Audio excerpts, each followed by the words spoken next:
I'm going to talk about a very romantic subject. I'm just going to reflect a little bit on the past speakers, which has been a wonderful precursor to the reality check that I'd like to talk about.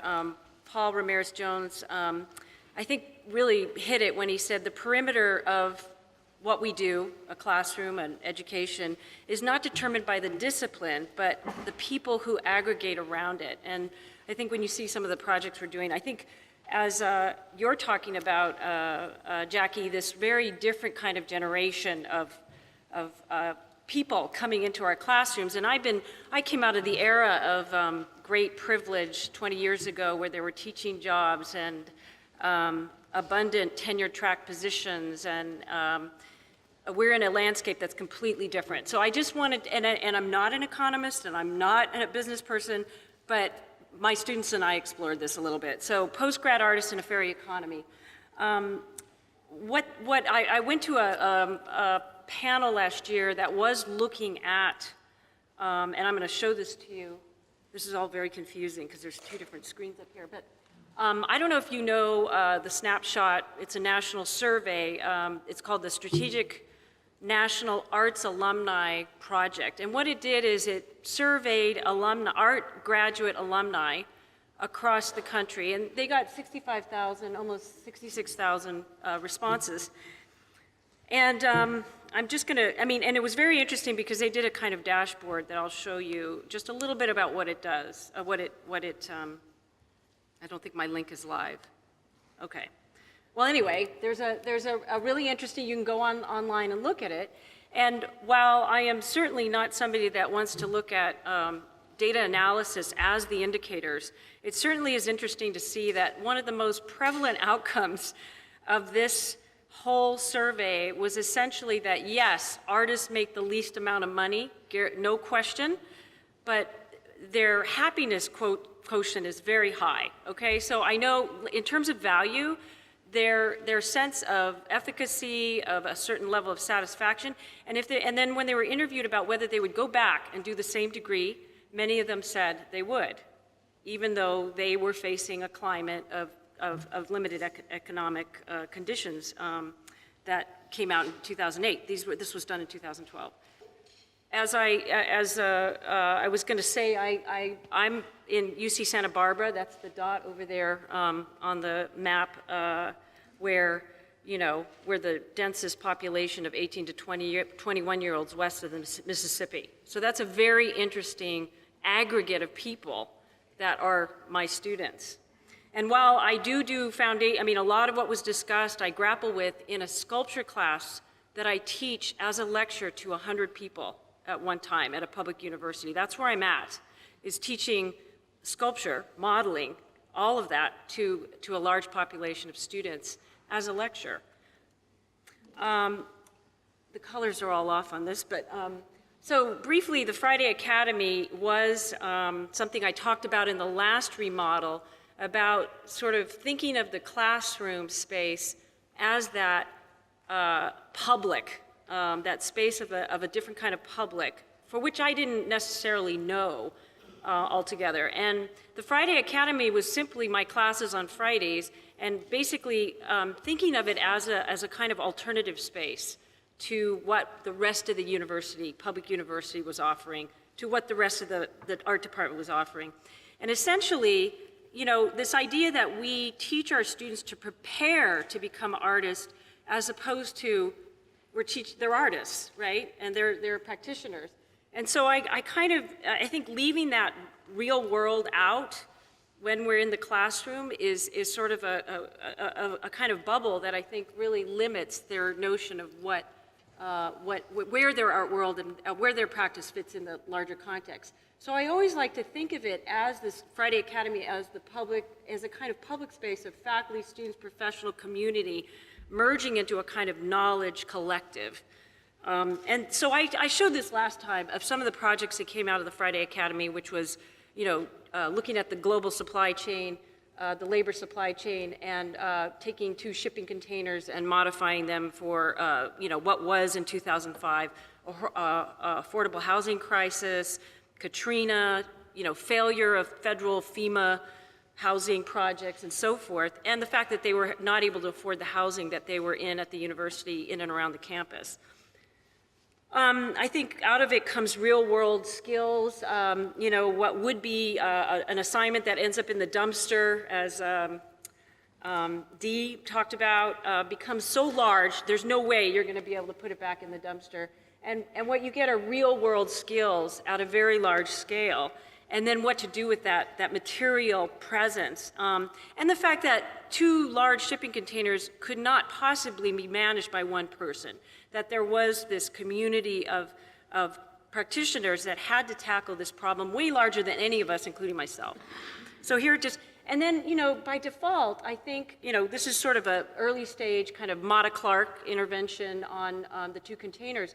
But, you know, without having to show the history of sculpture and Mata Clark, there's a natural kind of learning, and bringing in Mata Clark within the conversation of our work really, I think, was a way of weaving in the precedents of what we do.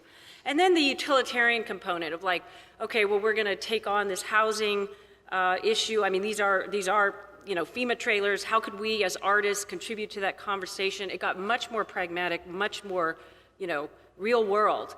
And I think, you know, I think that whole array of training really did situate them within a larger context of a world practice.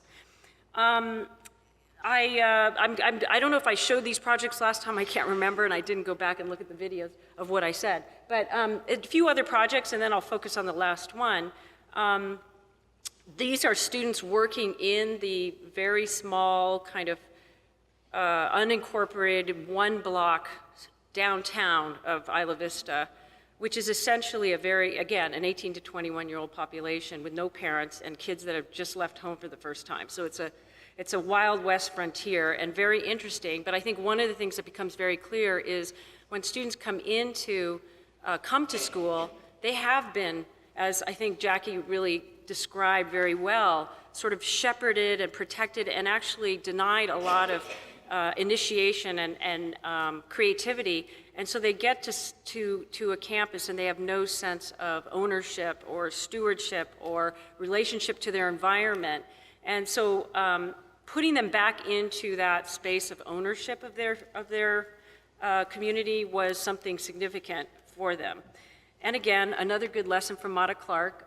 We repurposed a bakery, an old bakery in Isla Vista, and of course the precedent of food comes up where, you know, Mata Clark's intention was really to provide a community, an affordable place for artists to work and eat, and a flexible schedule so that artists could also do their work. So, you know, that kind of complete model of a world environment, I think was powerful to these students. So they ended up taking this bakery, repurposing it.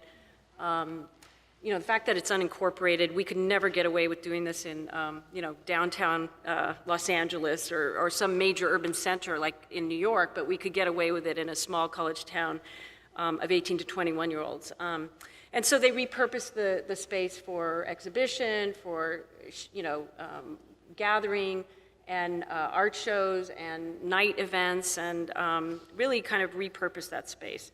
I did other projects where, you know, students living in that ghetto of young people, taking their own living environment and actually making it our classroom. So kind of taking it out of the academic or institutional environment and putting it into their living environment. We did a whole series called The Home Show.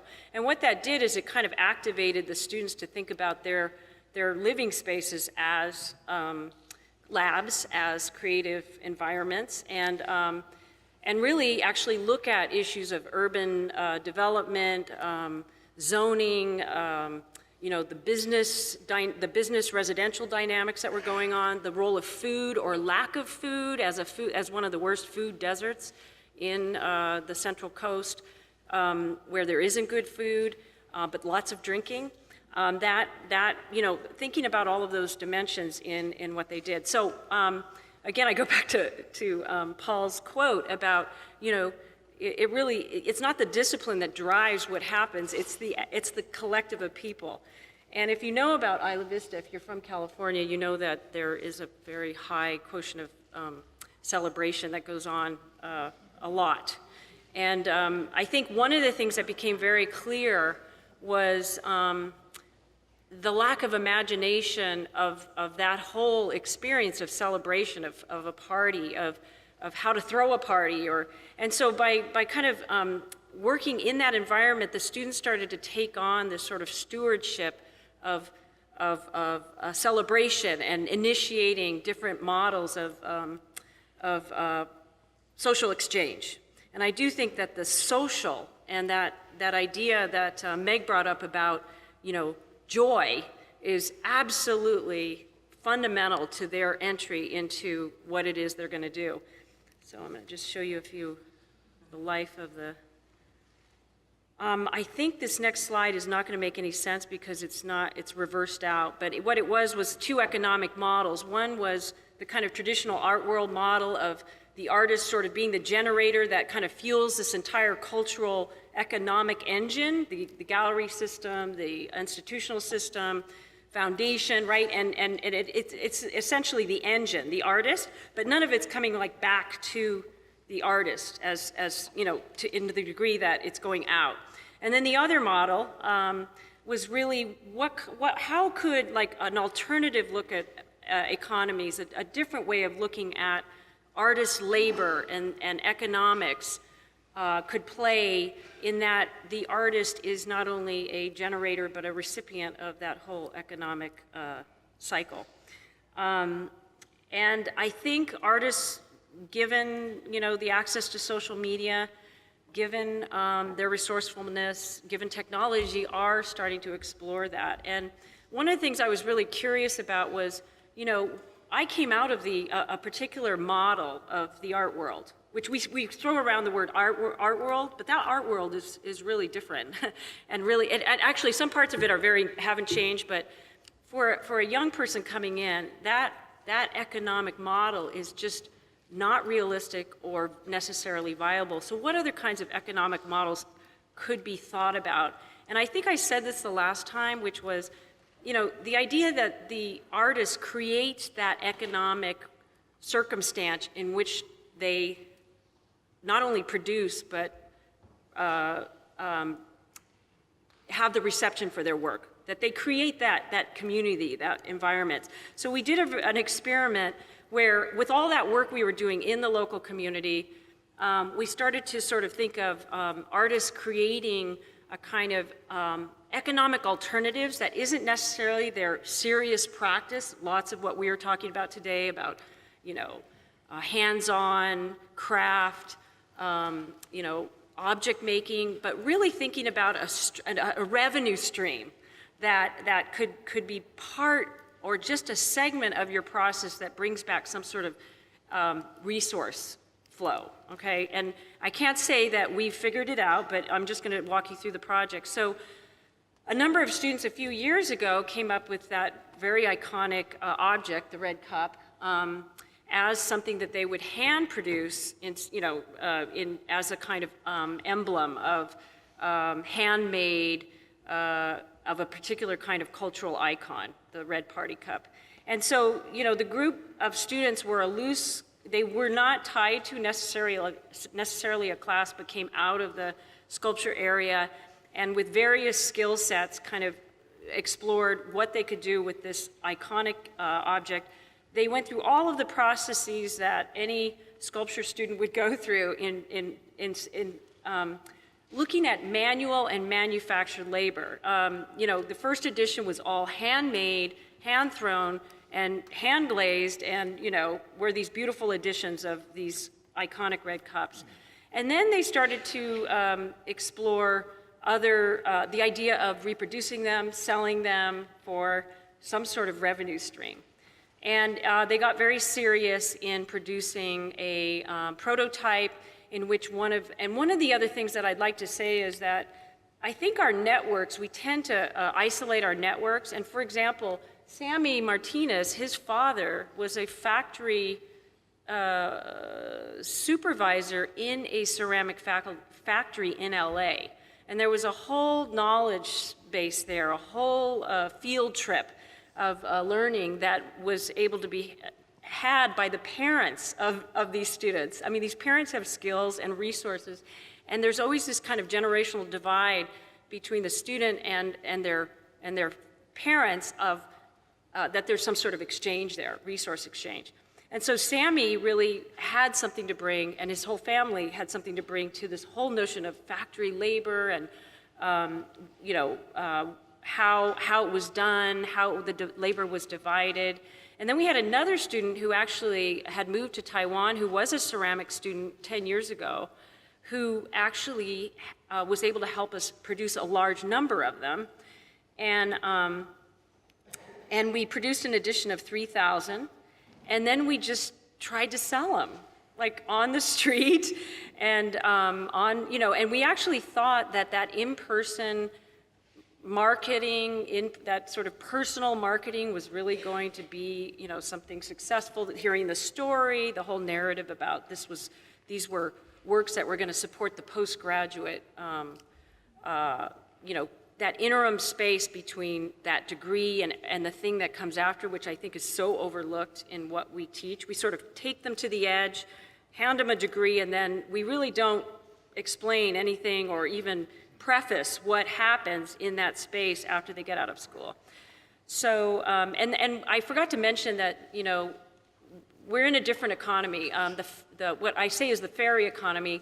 Before I came out of the elf economy. That's the Santa's worker in the factory, working hard, had a lifetime job, had benefits and all of that, and then with tenure would die with that same job. Well, now we're in a fairy economy where it's very itinerant and precarious, and artists kind of flow in and have a job and flow out and move to different sectors. And now, all disciplines are going to be facing the fact that they're going to have more than one job in a lifetime. In fact, a minimum of 5 or 6 jobs in their lifetime. Very different than the worldview that I had. So I'm just going to walk you through that. They got increasingly more strategic to go online. They did a whole edition on fab.com. We sold 962 cups in 3 days, which was pretty significant. And I think for them it was like a great sort of witness to the kind of economic picture in which they were entering as students. They also would put them in shows like we have right here in Claremont. We rearranged them for different shows. The other thing is this is a collective of past student, alumni, current students, and myself that kind of generate these projects on a case-by-case basis. Abdul took out the credit I gave him, which Abdul was very crucial to the logistics of getting all the work and putting up the show and coordinating all of our presentations, and I guess he's in a wedding, but he deserves a big applause for helping all of us be here today. So I'm going to stop with that. Thank you.